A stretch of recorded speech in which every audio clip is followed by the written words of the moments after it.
Magdaragdag ng impounding area ang Land Transportation Office or yung LTO para po yan sa mga mahuhuli nilang kolorom na jeep pagsapit ng Pebrero. Nasa frontline na balitang yan, Gerard de la Peña. Ngayon palang tambak na ang mga naka-impound na sasakyan sa main office ng LTO sa Quezon City. Paano pa kaya kapag nagsimula na silang manghuli ng mga kolorom na jeep o yung mga hindi nakapag-consolidate simula sa February 1? Punong-puno na ng mga sakyan dito sa bakuran ng LTO main office dito sa Diliman sa Quezon City. At hindi lang ito basta mga sakyan. Ito yung mga na-impound na mga jeepney, bus, taxi, UV Express at pati na rin mga pribadong sasakyan.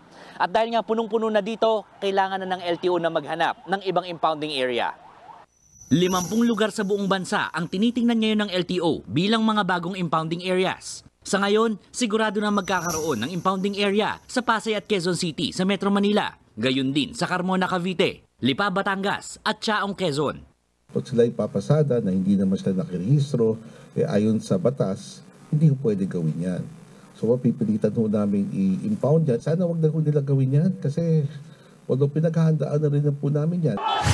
Inanunsyo naman ng grupong Piston na may ikinakasa silang panibagong malawakang kilos protesta bago mag-January 31, ang huling araw ng biyahe ng mga hindi sumali sa kooperatiba. Ang balak namin ay protesta lang, pero ang protesta nito ay humahantong sa isang tigil pasada kapag ang malawak na mga driver at operator ay lumahok mismo kasama yung kanilang mga unit.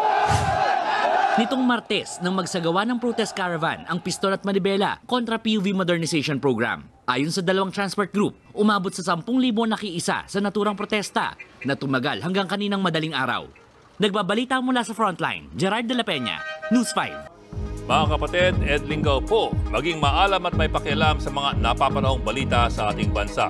Para sa mas malalimang pagtalakay at paghimay sa mga issue at headlines, tumutok lamang at pag-subscribe sa social media pages ng News 5.